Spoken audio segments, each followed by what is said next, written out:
Boa tarde, pessoal. Obrigado pela presença de todo mundo. Eu sou o Bruno, eu trabalho aqui na Zup como Head de Data Engineering e hoje eu quero compartilhar com vocês um pouco do meu conhecimento e minha experiência com o Big Data na nuvem e tem um temperinho especial aqui na apresentação. Quero tentar convencer vocês que Big Data é um assunto muito legal para desenvolvedor também. Então, aí eu deixei os meus contatos, né? Eu tenho meu LinkedIn e meu Twitter. E eu vou pedir para a gente fazer as perguntas no final, tá? Para eu conseguir fazer a apresentação ali fluida. E aí vai sobrar tempo no final para perguntas. Então, para começar, galera, eu quero vamos falar um pouco sobre Big Data. E eu vou falar um pouco sobre Big Data, sobre Cloud. E aí no final eu prometo que eu vou compartilhar algumas dicas bem legais de como fazer projetos de Big Data na nuvem. E eu vou mostrar duas arquiteturas bem legais que a gente usa para fazer projetos serverless, né? Na cloud. E no começo eu vou falar um pouco mais teórico, assim, a gente vai falar um pouquinho de Big Data, como que surgiu, mas não vai ser muito demorado. Então, o Big Data, ele tem, né, outras faces, assim, tem a face executiva, né, quando o mercado começa a se posicionar para Big Data, então as upstart ali, o Uber, o Spotify, a Netflix, começa a mostrar cases de dados muito legais, e a galera começa a olhar para isso, e de repente data-driven vira um negócio super interessante. E tem a questão social também, quando a gente começa a capturar muitos dados, a gente começa a usar mais aplicativo do dia a dia para a gente começa a usar mais aplicativo, gerar mais dados. E aí a parte tecnológica, ela começa muito a partir do momento que a gente não consegue mais processar um conjunto de dados muito grande, né, que a gente vai chamar de dataset. A gente não consegue mais processar isso dentro de uma única máquina. Então, a transição da tecnologia normal para Big Data, ela se dá no momento que a gente não consegue mais usar as tecnologias normais, né? Na verdade, a gente até consegue resolver os problemas usando tecnologia normal, só que o tempo que isso vai demorar fica impraticável. Então, o Big Data nasce muito para resolver problemas que não são problemas que as tecnologias comuns não conseguiam resolver. A partir desse momento, em 2003 ou 2004, eu nunca lembro exatamente quando é o ano certo, o Google ele lança alguns papers de referência, né, que começam a popularizar o Big Data. Então, o primeiro deles é o MapReduce, que é uma arquitetura e um algoritmo de como fazer o processamento de um grande volume de dados de forma distribuída, né? Então, se vocês colocarem no Google aí, Google MapReduce Paper, vocês vão ter acesso. E aí, junto com esse paper, né, eles explicam como que eles faziam para quebrar um dataset gigante. No caso do Google, eles indexam a internet inteira, né? Isso, lá no começo de 2000 já faziam isso. E era um dataset gigante, obviamente, são todos os sites da internet. E como que eles faziam para quebrar isso e processar isso em máquinas que eles chamavam de máquinas baratas, né? Que não são baratas, mas são máquinas que não são aquelas máquinas engineering system, né? Que são máquinas especializadas para rodar workloads específicos. Então, junto com esse paper, eles lançam também o paper do Google File System, que é um sistema de arquivo distribuído. Então, como é que eu consigo pegar um arquivo e ter pedaços dele distribuídos em máquinas diferentes? Isso era um pré-requisito para você conseguir ter o MapReduce. E também eles lançam, né, o paper do Bigtable, que fala sobre um banco de dados que começa ali o tipo de banco de dados NoSQL, fala sobre consistência eventual, e aí abre também para esses tipos de banco de dados mais novos. Então, basicamente, Big Data virada tecnológica nesse momento. E aí você tem ali, a partir de... Eu não sou muito bom com datas aqui, eu não lembro exatamente, mas logo depois o Doug Cunningham, que hoje ele é um dos donos da Cloudera, ele cria o Hadoop, né? Então ele implementa em Java ele pega o paper do Google ali, ele faz uma versão do MapReduce e do Google File System, né, em Java, chamada Hadoop, e ele entrega isso como um software e você pode baixar agora, usar e instalar ele em máquinas. A Cloud não tinha serviços de Big Data ainda, então você podia ter máquinas on-premises, você poderia instalar esse software lá e rodar. Então, nesse momento, para você fazer uma aplicação de Big Data lá no começo, você tinha que programar uma aplicação Java e implementar interfaces específicas do Hadoop. Para sua aplicação ser MapReduce, você teria que serializar todas as suas classes deveriam ser serializáveis, deveriam implementar algumas interfaces específicas para que você conseguisse rodar seu software nesse cluster. Então, o Big Data já nasce muito colado com o desenvolvimento. Então, não é um nascimento com tecnologia, com ferramentas prontas para usar. É um nascimento muito focado em codar. Então, você codava uma aplicação de MapReduce e de Big Data usando o MapReduce. E aí, a gente tem um movimento de outras empresas, né? O Facebook, por exemplo, cria o Hive, que aí ele fala, pô, é super estranho esse negócio de ter que codar uma aplicação Java para fazer, né, uma query, né, ou processar dados. Então, o Hive vem, cria uma abstração de banco de dados, tabela, catálogo, e você consegue executar SQL, um SQL específico do Hive, muito parecido com o SQL normal, o ANSI, mas que você pode rodar e ele por baixo cria uma aplicação Java para você. Então, as empresas começam a criar tecnologias em cima do Hadoop ou paralelo ao Hadoop para facilitar a vida da galera que está usando. Mas é muito importante, o ponto aqui o Big Data começou com desenvolvimento hardcore mesmo, era Java implementando interface para fazer a aplicação rodar. E aí, como que quando a gente olha para a nuvem, né, como que os provedores de nuvem começaram a se posicionar? Então, a primeira coisa era olhar quais eram os desafios do mundo on-premise, né? Então, na parte de cima, a gente tinha alguns desafios, né? Primeiro, a gente tinha que instalar um cluster, então você tinha que gerenciar máquinas físicas. Poderia até ser máquina virtual, mas você tinha a abstração do host, você tinha que lidar host a host, instalar sistema operacional, fazer um monte de configuração. Isso não era tão ruim assim, não é o maior problema. E aí o desafio, quando você tinha um cluster de Hadoop, era você conseguir escalar ele e provisionar. Então, você conseguia colocar a máquina barata, então não era aquele negócio super caro de escalar, mas ele tinha uma limitação que era bem crítica. Você tinha que escalar processamento e dados junto. Então, quando você colocava mais um node no cluster, você adicionava CPU, memória e disco, resumindo, né? Você adicionava isso à capacidade do cluster. E aí tinha workloads que você precisava mais de memória e você tinha que usar nodes, usar máquinas, né, que usava a memória da máquina, mas o disco ficava sem uso. Ou você tinha workloads que usavam mais disco e você tinha memória e CPU disponível. Então, não era o jeito mais otimizado de usar o recurso. Como era recurso que, por mais que sejam máquinas não tão caras, ainda não eram máquinas super baratas, né, como na cloud. Outro problema que tinha no cluster on-premise era um desafio chamado data locality, que era a gente conseguir movimentar o processo para perto dos dados. Então, existe uma premissa muito forte em Big Data, até em nuvem, que é mais barato movimentar o processo, tanto em complexidade quanto em grana, do que movimentar os dados. Então, você tinha que tentar configurar sempre o seu cluster para ele otimizar a localidade dos dados, né? Tentar sempre fazer com que os processos fiquem perto dos dados. E aí, quando a cloud olha para isso, a primeira coisa que ela faz, obviamente, é tirar a carga cognitiva de administrar o cluster. Isso é meio no-brainer, é óbvio. E aí eles fazem um move muito, muito interessante, que é justamente separar a computação do storage.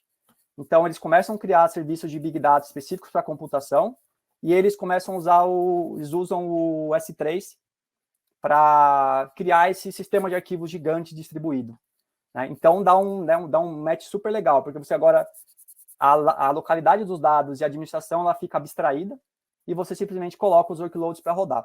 Aqui no desenho eu coloquei Lambda, instâncias de C2 também, mas a AWS, né, por exemplo, eu vou falar muito da AWS hoje, mas todos os provedores de cloud têm serviço de Big Data, lançou o EMR, lançou o Glue, né? O Glue é uma solução serverless para rodar workload de dados. O Google também tem, o Google lançou na época o Dataproc, tinha uma briga lá que o Dataproc subia em 90 segundos e o EMR demorava 5 minutos para subir.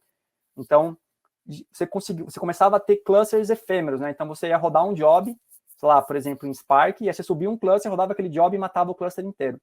Então, esse move foi muito importante que a Cloud deu para ajudar vocês colocar cargas de workload para rodar. E aí também ajuda quem não é muito especializado nisso a criar um workload, porque o workload no final do dia é código, é software puro, colocar esse workload para rodar. Aí agora eu já vou parar falar de história aqui muito antiga, e vou começar agora, eu quero falar muito sobre o paralelo que tem entre engenharia de dados, né, que é uma disciplina que nasce nesse bolo todo que eu falei, nasce uma disciplina aí de engenharia de dados, e né, tem uma linha que olha para a engenharia de dados como uma coisa mais de ferramenta, mais de modelagem, e eu sou mais da linha que olha para a engenharia de dados como uma coisa muito parecida com o desenvolvimento de software. Né? Então, eu pego o termo emprestado lá do SRE, a frase, que é a definição, eu costumo explicar para a galera que me pergunta o que é engenharia de dados. Para mim, engenharia de dados é quando você coloca um dev, um engenheiro ou uma engenheira para resolver um problema de dados. Então, é muito mais perto de desenvolvimento do que perto das ferramentas, na minha opinião. Então, quando a gente olha para a engenharia de dados e desenvolvimento, às vezes parece que são mundos completamente diferentes, mas a engenharia de dados ela é amigável para o desenvolvedor ou para a desenvolvedora. Então, a gente usa a linguagem de programação que a gente já usava em outros projetos, tem frameworks, bibliotecas prontas para fazer, para adicionar capacidades, tipo processamento distribuído ou serialização de arquivo. Dá para rodar teste unitário em engenharia de dados, né? Então, às vezes parece que para quem já faz é meio óbvio, mas quem não testou, Inclusive, testar software de data é mais favorável até do que testar software clássico, porque a maioria dos softwares que você escreve em data, ele é uma linha muito funcional. Então, você tem uma função que funciona praticamente autocontida, que recebe um input e tem que retornar um output. É muito fácil testar isso. Usa container para caramba também, tanto para rodar Spark em container, para os serviços embaixo da nuvem deve rodar container também. Tem CI/CD também, então DataOps é muito sobre criar uma esteira para você conseguir fazer deploy das aplicações de data. O ecossistema de Data Engineering também é integrado com o desenvolvimento, então tem coisas em comum que você já usa e você continua usando, e pode ajudar você a começar. Então, formatos de serialização, JSON, CSV, são coisas que já estão acostumados a usar, que também usam em data. É possível você usar OpenAPI e Proto também para modelagem, então você pode aproveitar especificações, por exemplo, você pega a parte do OpenAPI lá embaixo, que tem um model, né, que tem um esquema, você pode usar aquilo para fazer modelagem de dados também, você pode usar as mensagens do Protocol Buffer, do Google também para fazer isso. Você pode usar API para conectar ou para publicar dados, você pode usar SDKs no meio do seu código para ajudar a publicar ou a consumir dados também de serviços de data. E CDC é uma abordagem que quer dizer Change Data Capture, que é capturar dados, né, alterações de dados, que é um jeito super fácil de começar a coletar dados do sistema, caso você trabalhe no sistema de back-end, você tem um banco de dados. É muito fácil de começar, mas ele envelhece muito mal, assim, depois de um tempo, você vai ter um monte de log de alteração de banco, então é rápido de começar, só que quem vai usar o dado depois pode não gostar muito e até com razão, porque na verdade você não tem, sei lá, vamos supor que você faz um sistema de pedidos. No final você não vai ter uma tabela de pedidos, você vai ter uma tabela de alterações e uma tabela de pedido. Então você vai ter um JSON ali do tipo, alguém deu um update nessa tabela, né? Você não tem ali a linha específica dizendo que aquilo ali é um pedido. Além disso, tem conceitos muito desafiadores de engenharia de dados, então a gente fala muito sobre serialização, sobre como otimizar a serialização, porque a performance eu vou falar um pouco mais à frente sobre dicas de performance, mas uma das coisas que derruba muito performance de workload de Big Data é como copiar dado na rede. Então, você precisa otimizar o máximo possível a escrita na rede. Então, você tem aí o Avro, por exemplo, que é uma tecnologia especializada em serializar dados. Você tem armazenamento otimizado, então como que eu consigo guardar os dados no disco da maneira mais otimizada possível? Você tem o Parquet, que é um formato que usa compressão, que tem um puta trabalho científico por trás para otimizar o armazenamento. A própria computação distribuída, né, o MapReduce, ele traz conceitos de clusterização, de execução de computação em cluster. Então, você tem que... O seu programa ele não roda mais naquele escopo tradicional que você tem um script e tudo está ali. Quando você vai no Python, por exemplo, cria uma função, aquela função não é executada naquele escopo do processo que você está, ela é executada em outra máquina. Então, o contexto dela, o escopo dela é diferente. Então, muda até a abordagem de como você desenvolve. E tem um desafio bacana também, que é o streaming de dados, que a gente lidar com um conjunto de dados que ele não tem fim. Ele é infinito, né? Então, ele começa, mas ele não termina. E, historicamente, a gente está acostumado a lidar com dados que têm limites, né? Quando você abre um arquivo para ler, por exemplo, você pega de uma linha até a outra, você pega um pedaço, a gente chama de batch, chamava isso de batch também, e a gente pega esses dados e processa. Agora a gente está falando de lidar com um tipo de dado que ele não tem fim. Ele abre, mas ele não termina. E para terminar, existe um ecossistema super consistente em volta de engenharia de dados, com serviços de cloud. Então você tem serverless na AWS, no Google, na Azure. Você tem produtos comerciais colocando muito dinheiro nisso, Snowflake, Databricks, né, produtos que são específicos de data. E você coda, né, eles são amigáveis para desenvolvedor. Uma comunidade muito ativa, tanto dos projetos open source, quanto o Uber, Netflix, Spotify, o Google, eles abrem muita tecnologia. Mais o Uber, né, o Uber tem um monte de produto open source relacionado a data e machine learning, e tem bastante evento relevante, não só evento específico de data, mas também trilhas de data em eventos de desenvolvimento, tá? Então agora, galera, eu quero compartilhar com vocês um pouco algumas dicas valiosas aqui, na minha opinião, para você trabalhar com data, tá? Lembrando que você não precisa ser um especialista em data, se você for um dev, você vai conseguir se identificar com essas dicas aqui. A primeira dica é a gente pensar na arquitetura de dados como um grande log distribuído de eventos. Então, em vez de eu tentar manipular linhas de tabela, ou linhas de arquivo, ou records, ou esse tipo de coisa, ou mensagens, eu penso que todos os dados que eu vou processar, né, na minha arquitetura, eles são eventos, e por ser eventos, a gente pode entender que eles são imutáveis, né? Então, aconteceu um evento, eu não mudo. Só o fato da gente usar a imutabilidade, a gente já reduz muito a complexidade de fazer delete e update distribuído. Então, a gente não precisa apagar dado nem atualizar dado nesse super banco de dados, nesse log distribuído. Então, a gente simplesmente só appenda, a gente vai colocando só arquivo no final. Então, se a gente pensar que os dados são imutáveis, sequenciais, eles têm ordem, e temporais, né, eles são sensíveis ao tempo, existe uma data dentro do evento que diz quando aquele evento aconteceu, eu consigo separar o meu armazenamento num log distribuído gigante, que é só append, ele é muito simples, não é que ele é muito simples, ele não é tão complexo, igual você fazer updates distribuídos em bancos distribuídos. E aí as funções que a gente vai fazer, tanto as queries quanto as transformações, elas são simplesmente funções que a gente executa em cima dos dados. Então, a gente não precisa, se eu quiser ter um resultado diferente sobre um dado, eu não preciso mover dados, eu simplesmente mudo a minha função, eu gasto CPU e memória e eu abro os mesmos dados que tinha antes. Então, eu consigo ter várias dimensões em cima do mesmo log estruturado de dados. E esse pensamento de log distribuído, né, ou de change log, é o que funciona por trás da maioria dos bancos de dados, né? Então, quando a gente faz um update, por exemplo, num banco Oracle ou num banco MySQL, o que acontece por trás dos panos é que ele está colocando várias mudanças num append log e depois ele comita isso no disco. Então, é algo parecido com isso. Então, isso facilita demais você trabalhar com dados, porque você não precisa se preocupar em falar, putz, eu distribuí esse pedido em um monte de máquina, agora eu preciso fazer um update. E aí, normalmente, quando você vai para os softwares que ajudam a fazer isso, eles têm limitações de como fazer isso, né? Então, você pode não ter, pode ser que não tenha garantia que vai apagar tudo, pode ser que você perca a consistência. Então, ao fazer isso aqui, a gente não resolve, né, o teorema CAP, mas a gente dá uma fugida da complexidade dele, porque como a gente não tem update e delete, o teorema CAP bate menos na gente. Beleza? A segunda dica é sobre... Opa, peraí que eu apertei o botão errado aqui para passar.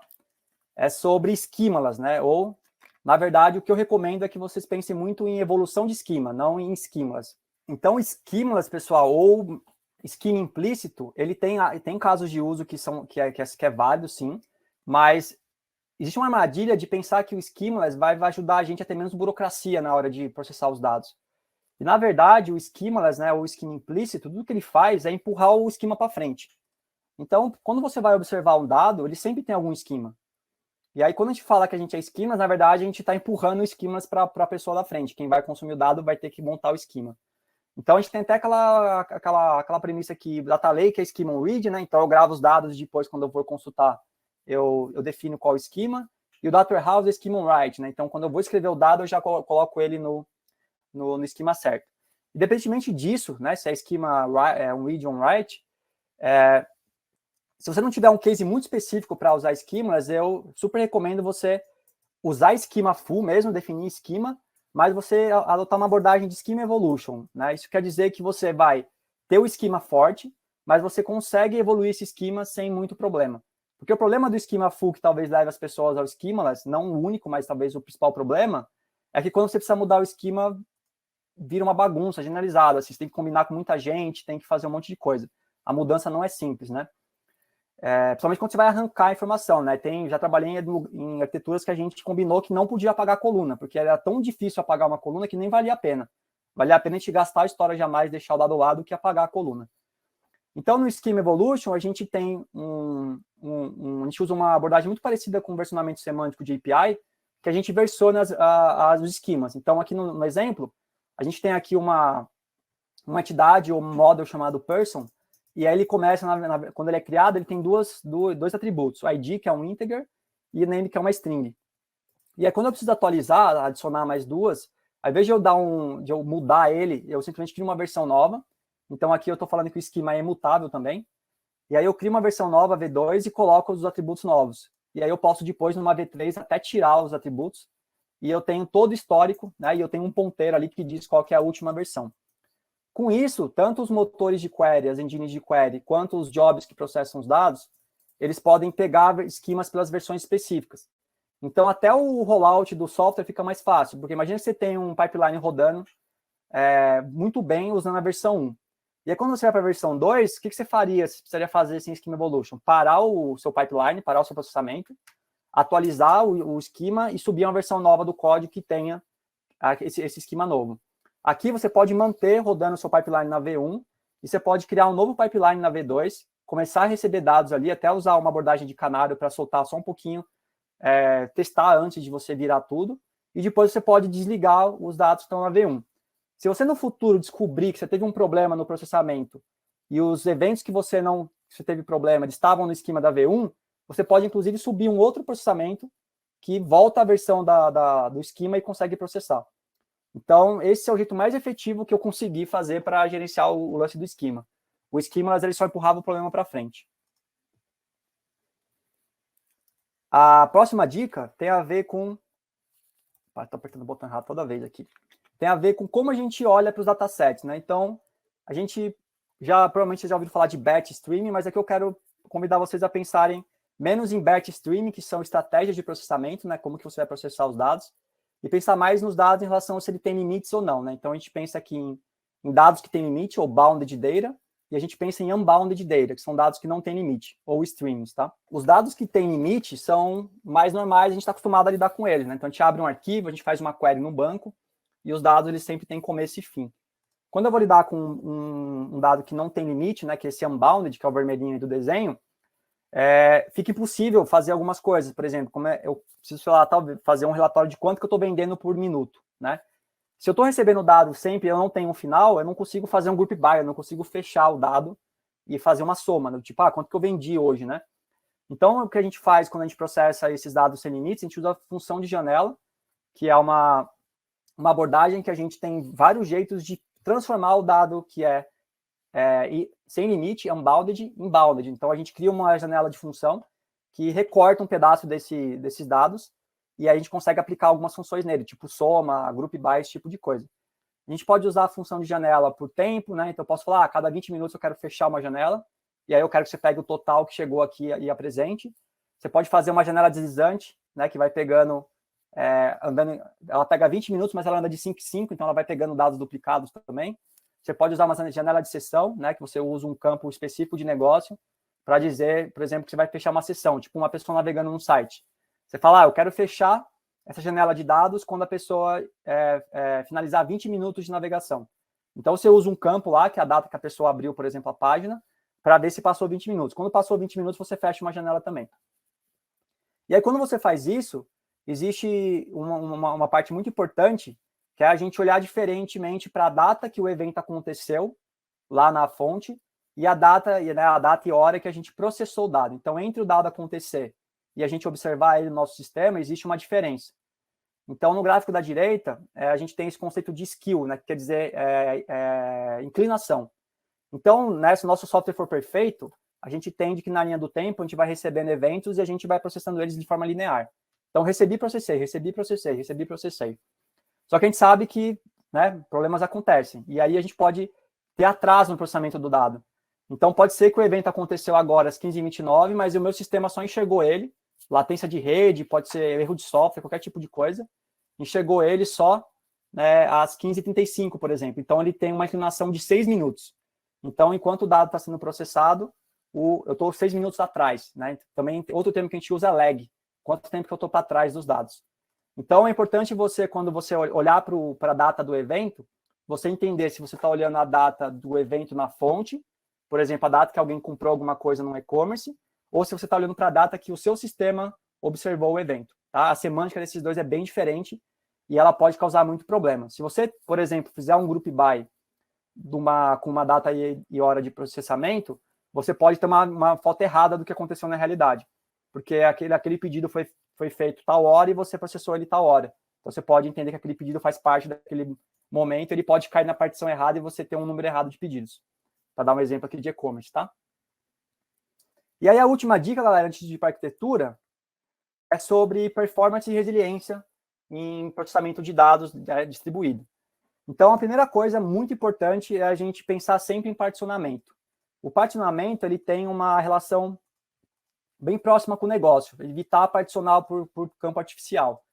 Então, por exemplo, se eu estou recebendo uma partição muito fácil de começar, meio no-brainer assim, é a data de evento, né? Então, se eu estou recebendo vários eventos, os eventos têm uma data, eu posso agrupar esses eventos por hora ou por dia, tá?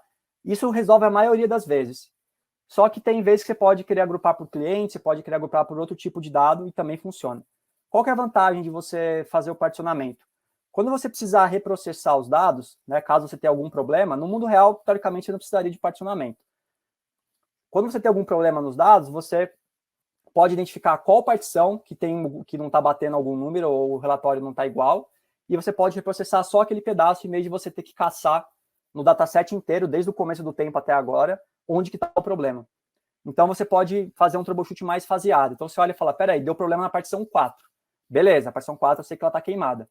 A partição 3 está boa? Não, está com problema também. Opa, então tem 2 partições com problema. A partição 2 está boa? Tá. Então, a partição 1 tá? Tá. Então, quer dizer que da partição 2 para frente deu problema. Então, você pode focar a sua atenção nas partições que estão com problema. Isso ajuda muito a você a reprocessar os dados e garantir a qualidade, né, que está batendo o número de dados. Outra coisa importante também que o particionamento faz é a performance da consulta. Então, quando você vai ler o dado, se você não particionar ele, você tende a escanear, a abrir muitos arquivos. E aí as clouds, obviamente, elas cobram a gente pelo scan de arquivos, né? Então, se você não particionar, você vai ter um problema de performance e de custo quando você for fazer query nesses dados. A segunda dica aqui de performance e resiliência é uma parada que eu chamo de controle de pressão.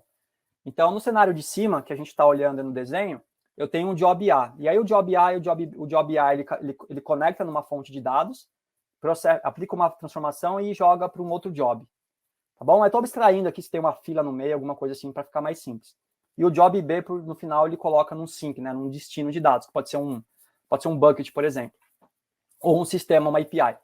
Quando o job A tem problema de performance, né, ele começa a ver que ele está ficando atrasado, a inclinação dele começa a aumentar, o nosso instinto é escalar. Então, falar, vou escalar, vou botar mais container, botar mais máquina. Só que qual o problema? Quando você escala um elemento num sistema distribuído, você tende a bater nos outros, né? Então, se eu escalar o job A, o que vai acontecer? Eu vou mandar mais carga numa fonte de dados e eu vou mandar mais carga para frente.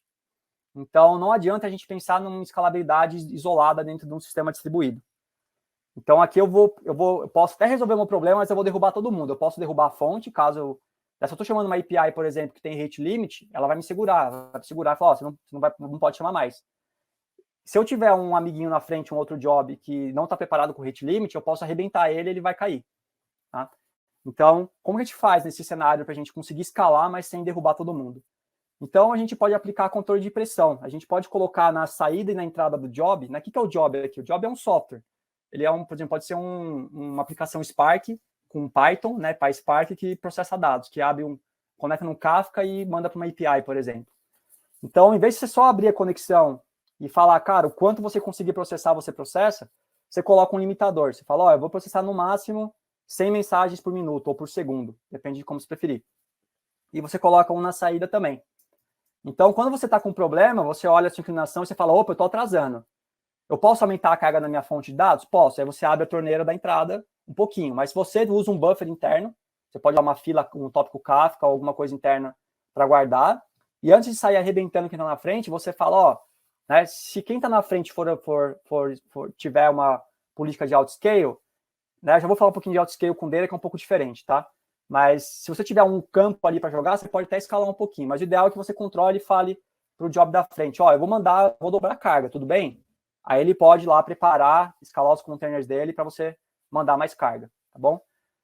Escalabilidade, tá? Então você fala, mas por que não tem o outscale no job? Porque o outscale, até para aplicação, ele funciona bem, assim, quando a gente tem uma aplicação stateless, né, que a gente não tem estado, eu consigo ter outscale, sei lá, em minutos, você consegue colocar um container novo no ar. Se você otimizar seu container para usar alguma coisa que tem um boot frio mais rápido, você pode, em 10 segundos, ter uma aplicação já respondendo health check, né? Quando você fala em data, você fala colocar mais um broker num cluster Kafka, ou mais um node num anel Cassandra, você precisa copiar dados. Então, é muito difícil você conseguir escalar em segundos um banco de dados. Então, é meio mito você falar que você vai arrebentar o job da frente, ou que você vai arrebentar o Kafka da sua frente e ele vai escalar automaticamente.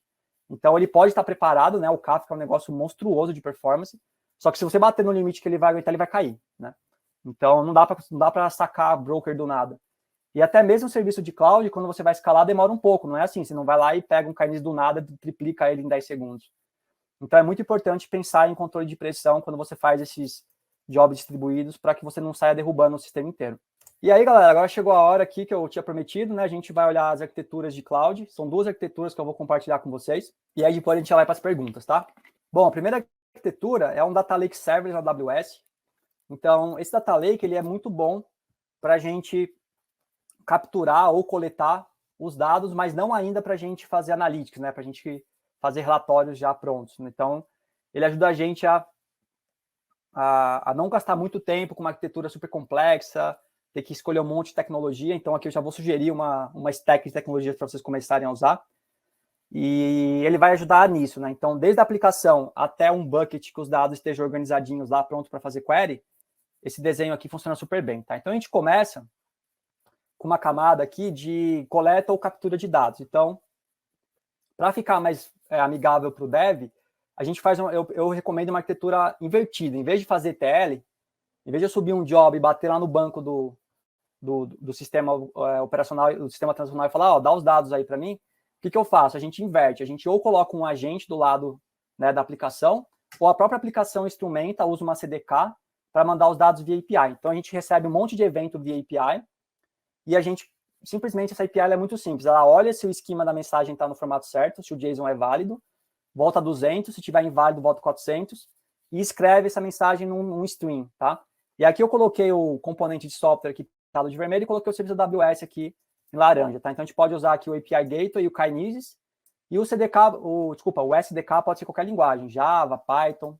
Então, só aqui a gente tem um sistema muito efetivo de coletar dados muito rápido, tá bom? A performance do Kinesis ou do MSK aqui que você pode optar por usar é muito rápida.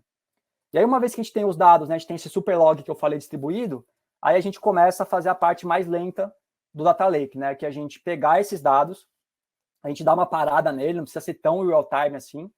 Então, eu uso aquele, como esse dado do Kinesis, ele é um stream, né, ele é um unbounded data, ele não tem fim. Então, o que eu recomendo fazer é, fecha uma janela, pode ser por tempo, pode ser por partição de negócio, pode ser por tamanho, 5 minutos, 128 mega, o quanto que você achar, e aí você escreve uma partição num bucket, né? Então, você pega um pedaço daqueles eventos lá que estão chegando, recorta e guarda num bucket do jeito que está. Então, esse primeiro bucket a gente chama de raw storage, que é uma cópia JSON exata do que eu recebi, e quem faz isso é um job, né? Aqui no caso eu recomendo um PySpark, mas poderia ser em outra linguagem, se vocês preferirem, que conecta no Kinesis e escreve no S3. É um job super simples, tá? Tem poucas linhas de código. E aqui a gente recomenda usar o Glue. O Glue é uma solução da AWS Serverless, então você não precisa subir cluster, ele escala. Ele usa unidades de DPU, se não me engano, que é Data Processing Unit. Lógico que tudo que é serverless é mais caro, mas você não tem que tomar conta do cluster, e ele não escala magicamente, mas ele escala melhor do que você precisa escalar na mão. Então, a gente tem aqui, nesse momento, o dado na camada raw, e ele está particionado ali, por exemplo, vamos colocar aqui, por exemplo, por dia. Então, eu tenho um bucket chamado raw, e lá eu tenho cada pasta para cada dia, e lá dentro eu tenho um monte de arquivo JSON. Na verdade, eu tenho um arquivo JSON para cada bloco desse, tá? Porque a gente escrever muitos arquivos no bucket também tem problema de performance quando você vai escanear. Então, a gente pode fechar um dia inteiro um arquivo e colocar ele lá, ou eu posso fechar um arquivo a cada 5 minutos e colocar na partição do dia. Depois disso, eu tenho um outro job, eu recomendo um outro job, que ele faz uma transformação mecânica, ele faz uma limpeza dos dados, mas sem regra de negócio. Então, ele pega o dado, por exemplo, e tira do dado duplicado, isso é muito importante. O que é um dado duplicado? Pensa que, sem querer, o sistema de origem mandou o evento uma vez, e aí, sem querer, caiu lá caiu a API, o cara restartou, e quando voltou, ele perdeu, né, o offset que ele estava mandando, ele começou a mandar de novo. Então, esse sistema, essa arquitetura também é resiliente a duplicado. Então, se ele mandar o dado 5 vezes, não tem problema. Porque na modelagem existe um campo de ID e um campo de data e hora. Então, esse clean job, ele consegue saber que 2 eventos são o mesmo porque tem o mesmo ID na mesma hora, no mesmo microsegundo. Tá? Lógico que isso, em alguns casos extremos ali de quantidade de mensagens, pode introduzir um bug, tá bom? Não é perfeito. Mas, na maioria dos casos, ele resolve super bem. Então, esse clean job, ele aplica essas limpezas mecânicas e coloca os dados no outro bucket, que aqui o dado já está sem duplicada, sem dados duplicados, e já tem algumas padronizações. Você pode padronizar, por exemplo, todos os campos de data e hora para UTC, você pode transformar todo o texto em UTF-8, por exemplo. Então, aqui você começa a deixar o dado já um pouco pronto para consumo. E aí, o cliente pode usar ali o Athena, que também é um motor de query de analytics também serverless, você não tem que provisionar servidor, e aí ele pode fazer as queries direto no bucket clean. E aí, para validar o esquema, né, eu falei muito sobre ser schema evolution, a gente tem uma camada em cima, que é eu chamei o componente de schema registry, ele pode ser implementado usando o glue catalog ou o events bridge, o lake formation. Então, ele cria uma abstração de todos aqueles arquivos que a gente recebeu, como tabela, banco, tabela e coluna. Então, quando o usuário ali na ponta direita vai fazer a query, ele faz um select asterisco from o nome da tabela, e esse cara já sabe dizer onde estão os arquivos certinho da tabela. Uma coisa que eu pulei, galera, no Bucket Clean, a gente já guarda o dado em formato Parquet, tá? Porque ele já é otimizado para leitura. E aí, por baixo, a gente tem segurança e monitoração. Então, a gente usa o IAM para que o cliente autentique na API, no API Gateway. E a gente tem o Lake Formation também, que faz controle de acesso. Não na hora da API, mas na hora do final ali da query. Você pode usar o Lake Formation para dizer, por exemplo, esse grupo aqui tem permissão nessa tabela de select. Esse outro grupo aqui pode dar select, mas não pode dar insert, por exemplo. Tá bom? E aí o CloudWatch, ele basicamente pega os logs e as métricas, ele consegue dizer, por exemplo, quantas mensagens cada job desse está processando por segundo, que é aquele throughput que eu mostrei no slide anterior, e ele também consegue dizer qual que é o lag. Você consegue criar uma métrica customizada, eu recomendo criar uma métrica customizada do job, que pega a data de agora menos a data do último evento e vai calculando esse lag, para você saber quanto está a sua inclinação. E a segunda arquitetura, galera, ela é mais para processar dados distribuídos, tá? Então, vamos imaginar que eu tenha uma fonte de dados, pode ser um RDS, pode ser uma API externa, e eu tenho um sink, né, onde eu vou colocar o dado depois, que é o Dynamo. Então, eu preciso fazer um monte de conta, e o volume disso é muito alto, e eu preciso fazer isso de uma forma efetiva. Então, eu começo aqui criando uma abstração que a AWS tem uma abstração chamada State Machine, que está dentro desse serviço Step Functions. Então, o State Machine é basicamente a tradução exata é a máquina de estado, e ela diz quais são as regras de transição de um estado para o outro. Você pode pensar que cada estado é um job, é uma função que vai executar alguma coisa. Então, desculpa, pessoal, eu passei errado aqui. Então, aqui embaixo, a gente começa a pensar qual que vai ser a lógica desse processamento distribuído. Lembrando que não é um único programa mais, a gente vai distribuir o processamento. Lá em cima, eu recomendo manter, não precisa ser os 3, tá? Mas um dos 3. Então, dependendo do que você for fazer, é importante você ter um barramento, né? Ou de filas, usando o Kiwi com SQS da AWS, ou criar tópicos, né? Usando o SNS, ou usar string com Kinesis, tá? O Kiwi, o tópico e o string têm semânticas diferentes, né? Uma fila, ela te garante operações de in-Kiwi, de-Kiwi, garantia de entrega, garantia de ordem. Um tópico não, o tópico é pub-sub, então você coloca uma mensagem lá, e a garantia de entrega dele é diferente. A maioria das vezes ele não tem garantia de entrega, você tem que configurar certinho, e a performance dele é otimizada para mandar eventos que podem ser mais perdidos do que fila. O stream é aquele processamento unbounded que a gente comentou, e aí você pode chegar num stream com garantia de entrega, garantia de ordem, só que depende da semântica que você vai fazer para consumir os dados. Então, com isso, você consegue começar a colocar agora as suas funções, tá? E aí eu recomendo a gente usar a função Lambda, para você usar uma arquitetura serverless também. Então, a State Machine pode trigar um Lambda, esse Lambda pode conectar na fonte de dados, pegar alguns dados, tá? Se você for processar muito dado, a Lambda tem limites de tempo e de volume, tá? Então, aqui você consegue usar o stream lá em cima para movimentar os dados, e as Lambdas são muito mais para controlar o estado, tá? Processar por dentro da Lambda todos os dados pode ser que dê problema. Bom, então deixar isso claro. Então, nesse primeiro caso aqui, eu pego alguma flag desse banco de dados aqui e vou começar a processar alguma coisa. Então, eu sou trigado, eu vou nesse banco, pego algum dado, faço alguma coisa e coloco uma mensagem numa fila, por exemplo. Tá? Aqui eu fiz um exemplo meio maluco para pegar todos o Kiwi, Topic, Stream, mas na vida real pode ser bem mais simples que isso. Depois disso, eu posso ter um outro Lambda que fica tirando mensagens da fila que eu coloquei no primeiro Lambda e pode invocar um outro Lambda, né? O Lambda pode chamar o outro. E eu posso invocar outro Lambda, posso passar dado para ele também, e posso falar para ele, aconteceu tal coisa. E aí ele pode aplicar alguma regra de negócio, e aqui agora eu fiz o exemplo de publicar num tópico, né? Então, eu estou fazendo o exemplo de Kiwi, tópico e string. Então, ele publica uma mensagem no SNS, por exemplo, e aí pode ter um outro job, que é notificado, um outro Lambda, que é trigado por essa notificação. Ele pode consumir dados, por exemplo, de um Kinesis, que tem, sei lá, um stream de pedidos de e-commerce, por exemplo, e gravar isso depois no DataSync. Então, usando o Lambda, Kiwi tópico, né, com SQS, SNS, Kinesis, você pode fazer um processamento distribuído com Step Functions, serverless, full serverless, e assim, muito fácil testar cada componente desse. Cada Lambda dessa tem uma entrada bem definida e uma saída bem definida, é muito fácil de testar. Tá? Se você tiver um negócio mais heavy, que precisa processar muito dado de uma vez junto, aí eu recomendo você usar ou o Glue ou o Emar, né, para você usar realmente o Spark como um framework de processamento. Porque usar um Spark dentro da Lambda ele não faz sentido, porque a Lambda já é como se fosse um worker do Spark, né? O Spark ele é uma tecnologia que tem um driver, né, que é quem controla a execução de vários workers que são processos distribuídos em várias máquinas. Então já não faria sentido.